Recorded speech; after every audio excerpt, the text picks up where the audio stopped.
कुछ लोगों का ऐसा कहना है कि जब से हमने ध्यान लगाना प्रारंभ किया है तब से हमारे घर में कलह उत्पन्न हो गई है। कलह हमारे घर में ही नहीं, हमारे समाज में, हमारे परिवार में, जो नजदीकी पड़ोसी हैं उनके साथ भी कलह होती है, रोज होती है। जब पहले हम ध्यान नहीं करते थे उस समय यह समस्या नहीं थी।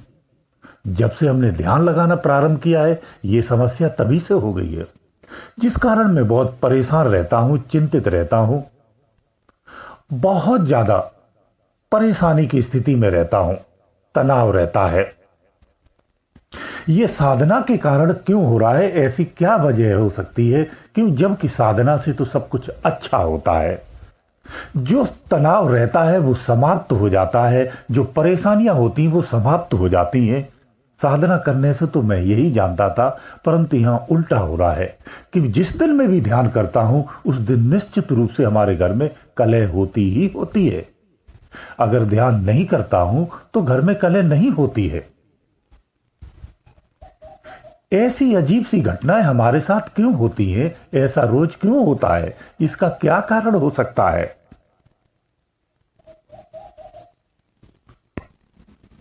देखिए, ऐसा है, इसमें दो मुख्य कारण होते हैं। कारण तो तमाम हो सकते हैं, आपकी स्थिति वर्तमान की जो उसके अनुसार भी हो सकते हैं, लेकिन दो मुख्य कारण, उन्हीं पर ही बात करेंगे। एक दैवी प्रकोप होता है, दूसरा आपकी वर्तमान स्थिति होती है। अगर आपके घर में सारे लोग या ज्यादातर लोग या कुछ लोग आपको छोड़कर के अन्य सारे सदस्य मांसाहार का प्रयोग करते, नास्तिक हैं, साधनाओं में विश्वास नहीं रखते हैं, उनका स्वभाव आपसे भिन्न है, तो आप साधना करेंगे तो सामान्य सी बात है, आपसे विरोध ही होगा। उनका आपको सपोर्ट नहीं मिलने वाला है। आप उपेक्षा के भी शिकार होंगे, आप हंसी के भी पात्र हो सकते हैं। नास्तिक घर में एक व्यक्ति अगर आस्तिक है, बाकी सब नास्तिक हैं, तो आपको साधना करना भी आपके लिए मुश्किल है, निश्चित मुश्किल होगी। इस अवस्था में कलह घर में पैदा होती है, आपका विद्रोह भी हो सकता है, ऐसा संभावना बनी रहती है। इस कारण से होता है,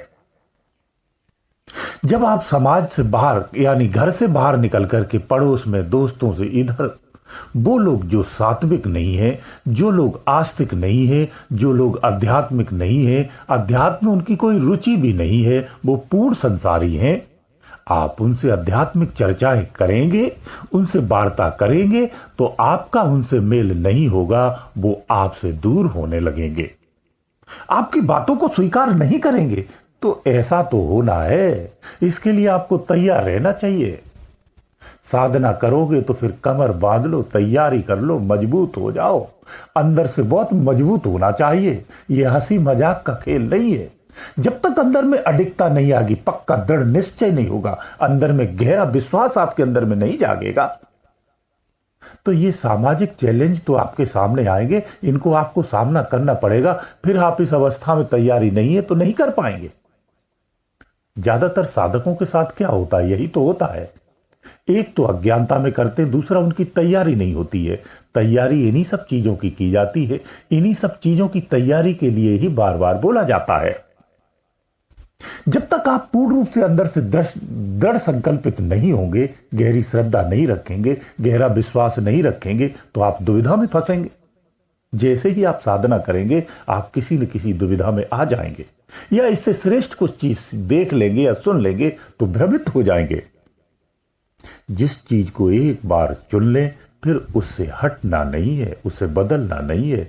दुविधा नहीं होनी चाहिए साधना में, ये याद रखना। जिन साधकों के मन में दुविधा होती है वो साधनाओं में कभी ऊंचाइयों पर नहीं पहुंच पाते हैं, वो चलते चलते रास्ता में कहीं ना कहीं भटक जाते हैं, नीचे उतर आते हैं। इसलिए दृढ़ विश्वास होना चाहिए, दृढ़ निश्चय होना चाहिए, साधना के प्रति कठोर होना चाहिए। जीवन के आप दैनिक चार कार्य कुछ भी करते हो, लेकिन आपको अपनी साधना के लिए समय निकालना पड़ेगा। आप समस्त कार्यों की प्राथमिकता दें, लेकिन उससे अधिक प्राथमिकता आपको अपने ध्यान की देना चाहिए। इसके लिए आपको समय निकालना पड़ेगा, ये याद रखना, तभी कुछ संभव है, अन्यथा नहीं हो पाता है। अब मैं मुख्य प्रश्न पर आता हूं, ये कलह क्यों उत्पन्न होती है? ये घरों में लोगों को कलह क्यों उत्पन्न हो जाती है जब वो साधना करते हैं? घर में सब सात्विक हैं, सब आध्यात्मिक हैं। उस अवस्था में भी अगर आप ध्यान करते हैं तो आपके पड़ोसी आपके विरोधी हो जाएंगे, समाज आपका विरोधी हो सकता है। कुछ दैनिक क्रिया में सामान्य रूप से विरोध होता है क्योंकि आज के परिवेश आध्यात्मिक लोगों की कमी हो गई है। बहुत कम लोग बचे हैं, जो हैं भी वो वास्तविक आध्यात्मिक नहीं है, दिखावा अधिक हो गया है।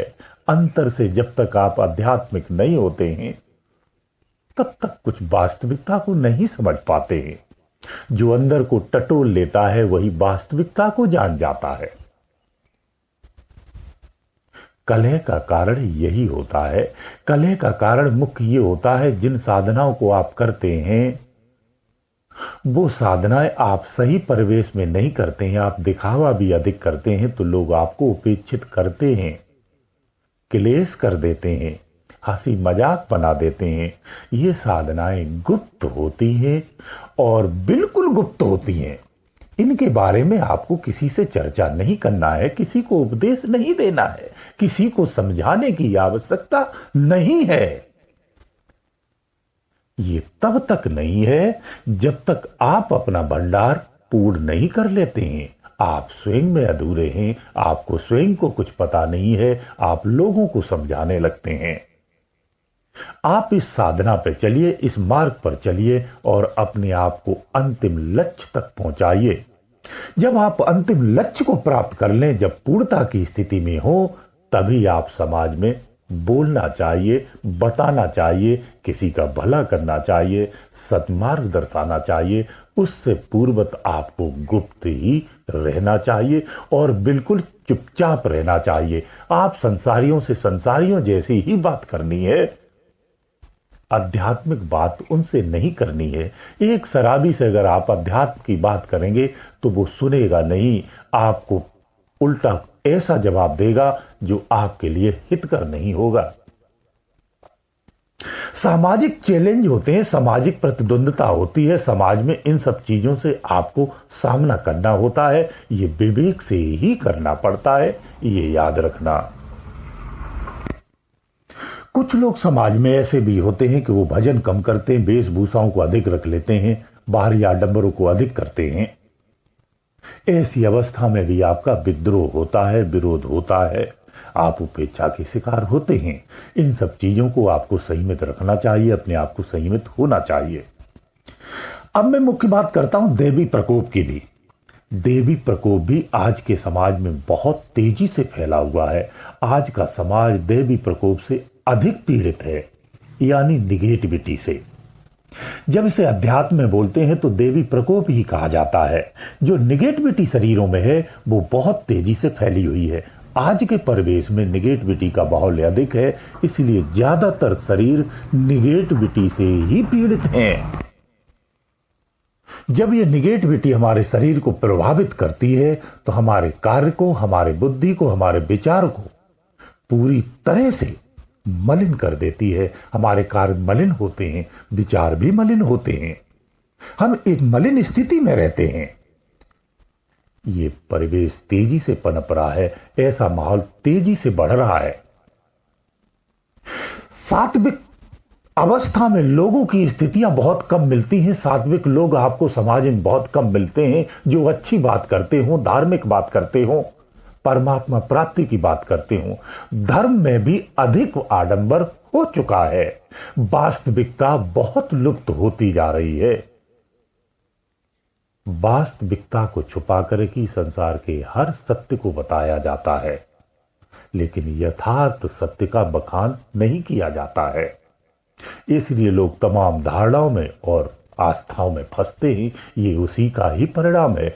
आस्था से एक नई आस्था, एक नई आस्था से और नई आस्था, एक नई धारणा से एक नई धारणा, एक नई धारणा से और एक नई धारणा, इस तरह धारणाओं का अंबार लग जाता है। जितनी आप धारणाओं में जाएंगे उतने ही वास्तविक सत्य से दूर होते जाएंगे, ये याद रखना। कलह का कारण यही होता है। आप तमाम ऐसी चीजों को घर में करते हैं, ऐसे आडंबरों को करते हैं जो समाज को, आपके परिजनों को, अपने नजदीकी सगी संबंधियों को भी पसंद नहीं है, इससे उपेक्षित होते हैं। ये ध्यान रखना, जो नेगेटिव व्यक्ति होता है उसे धार्मिक चीजें बिल्कुल पसंद नहीं होती हैं, तो विद्रोह निश्चित होगा। इसलिए उनसे आपको हर चर्चा नहीं करनी है, आप स्वयं में ही स्वयं की चर्चा करिए। एक रहस्य की आपको बात बता देता हूं, बहुत रहस्य है, ये कोई नहीं जानता है। जब कभी आप अपने ध्यान को अंदर में उतारना, ध्यान करना, जब ध्यान आपका अंदर में टिकने लगता है, आत्म जागृति जब होती है ना, आपके प्रश्न आपके अंतर में ही प्राप्त होते हैं। आप स्वयं में ही सत्संग करते हैं, अंदर में सत्संग चलता है। याद रखना, ये अनुभव गुप्त अनुभवों की बातें हैं जो सार्वजनिक नहीं की जाती हैं। मैं आपको जागृत करना चाहता हूं, क्योंकि ये प्रैक्टिकल ज्ञान है, ये सत्य ज्ञान है, ये वास्तविक चीजें हैं। इन पर आप चल करके सिद्धार्थ में देख सकते हैं, इन पर आपको अमल करना चाहिए। संसार इतना भ्रमित है, इससे आप कैसे बच सकते हैं? संभव मुश्किल हो जाता है, नहीं हो पाता है। जब हमारे शरीर में निगेटिविटी प्रवेश कर जाती है, तो वो निगेटिविटी आपको पूजा भजन याचन नहीं करने देती है, उसकी बाधक होती है। जब जब आप भजन करेंगे तब तक वो कलह पैदा करती है, आपके मन में शांति पैदा करेगी। अगर आप अडिग हैं, दृढ़ निश्चयी हैं, तो फिर वो आप पर उसकी नहीं चलती है, फिर वो घर के परिजनों की स्थितियों को बदल देती है, उनके दिमागों को बदल देती है। घर के भी लोग अगर मजबूत हैं तो समाज में, परिवार में, आपके पड़ोस में उनकी स्थितियां बदल देती है। ऐसी स्थिति पैदा कर देती है कि वो आपसे विरोध करते हैं, ऐसी परिस्थितियां पैदा कर देती है ताकि आप भजन ना कर सको। ऐसा होता है, अक्सर होता है, हर साधक के साथ होता है। उसके अंदर निगेटिविटी हो तो ना हो तो भी, लेकिन निश्चित होता है इसे साधक अपनी परीक्षा के रूप में भी समझ सकते हैं और धैर्य के साथ इन सब चीजों को मुकाबला कर सकते हैं और इन सब स्थितियों से पार जा सकते हैं। अपने मन को समझाइए, अपने अंदर को समझाइए, इसी में समझदारी है और इस तरह से आप आगे निकल सकते हैं। तो ध्यान रखना, अगर आप साधक हो तो इसके लिए आप अपने आप को तैयार रखो। विरोध तो होगा, विरोध तो समाज में होगा, आपको उसका सामना करना पड़ेगा। आप हंसी के भी पात्र बनेंगे, आपका मान सम्मान भी जा सकता है। अगर ब्रह्म की उपासना करते हैं, किसी सिद्धियों की बात नहीं कह रहा हूं मैं, कि हुई देव पूजा की बात नहीं कह रहा हूं। इस पार ब्रह्म परमात्मा को पाना है, उस मार्ग पर जाना है, उसकी खोज करना है जो अदृश्य और अनामी है। आप इस मार्ग पर अगर चलते हैं तो ये कठिन मार्ग है, ये फूलों भरा नहीं है। आप उपेक्षा के शिकार होंगे, सम्मान नहीं मिलेगा, जा सकता है,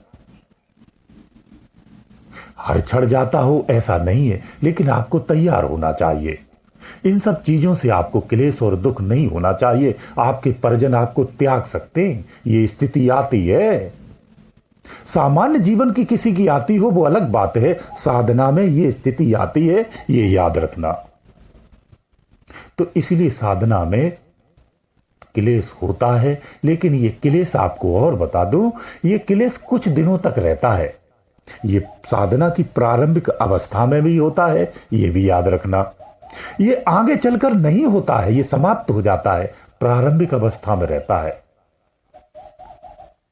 इसलिए धैर्यपूर्वक जीवन को जीजिए।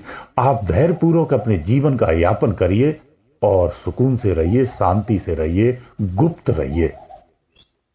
बखान करने की आवश्यकता नहीं है।